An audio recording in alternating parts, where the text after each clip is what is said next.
Jonathan with Iron Mind Hypnosis. Just some thoughts about sleep hygiene. When you're trying to, if sleep is not natural for you, or particularly if it's a frequent problem for you, you want to make the sleep thing as much of a conditioned response as possible. You want to organize your life so that you don't have distractions that pull away from sleep when it's sleep time. Now, a lot of people think that they want to get the most out of their day right to the very end, and that's certainly something I can sympathize with. I get that. And when we look at how humanity has spent most of our time, we didn't have devices with blue light, phones, televisions. Could be powered way into the night at, frankly, astounding levels of brightness. In fact, depending on what point in time you look, when the sun went down, well, usually there'd be a waning of light, the light fading from the sky, growing more and more red. Eventually there'd be just a dusk, a twilight. Maybe the moon would be there. Maybe just the Milky Way. Perhaps it would be cloudy. And frankly, there would be very little to see.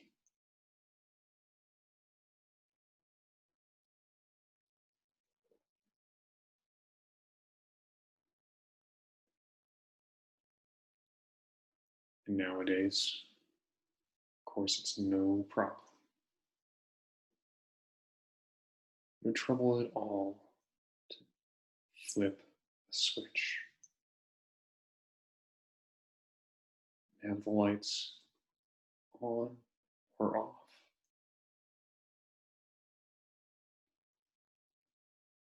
And the thing is that for many of us,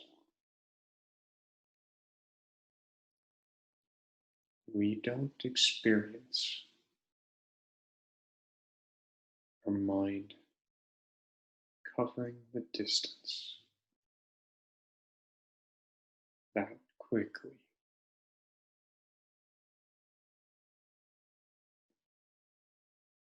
Usually, rather than flipping a switch, it helps to build a routine.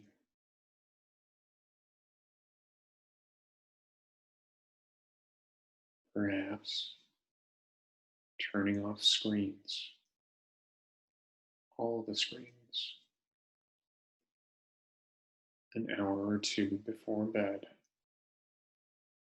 Perhaps a pleasant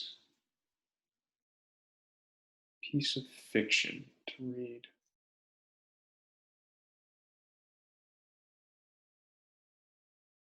Perhaps conversation with loved ones, also winding down, changing into sleep attire, pajamas.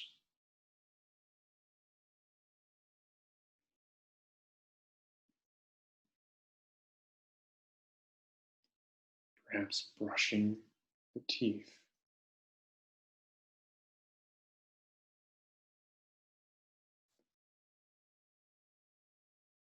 Perhaps stretching.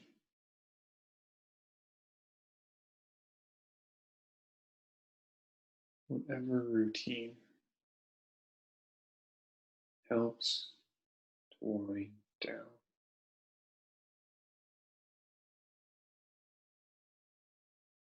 crawling into bed.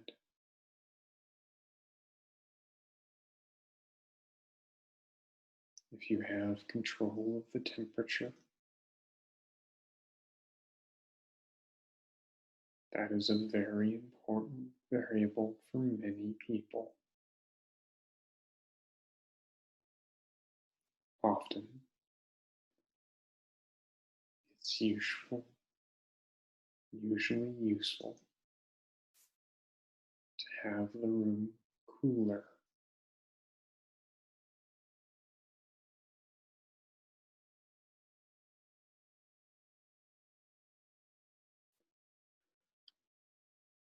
It can also be useful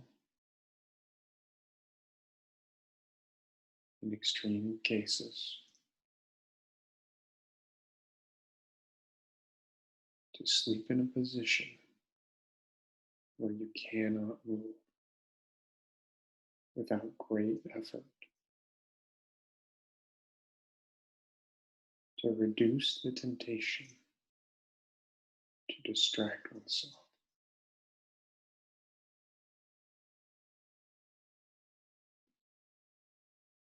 And if all these things don't work appropriately,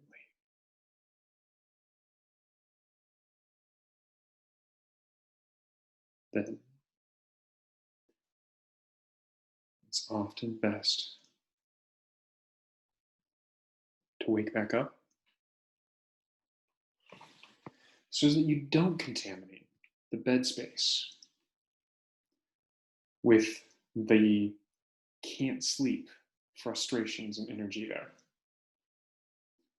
so that you retain a space where sleeping is the primary thing that happens there, preferably just about the only thing that happens there. So if you really can't sleep, then get up and do something else. Now, you can find things to do that will wear you out. They might be exercise, they might be cleaning, they might be reading a book or studying a tome that is especially likely to wear you out. Um, they might be doing your taxes, they might be doing your accounting. But find something to do that's likely to use up some energy or use up some focus to kind of wear you out. And then when you feel like you've got a good chance of that again, then go ahead and try again. But you don't want to spend more than about a half hour fussing and fighting. You want that sleep space to be clean so that over time it's easier and easier to enjoy sleep. I hope you have a wonderful day and a good night's sleep. Take care.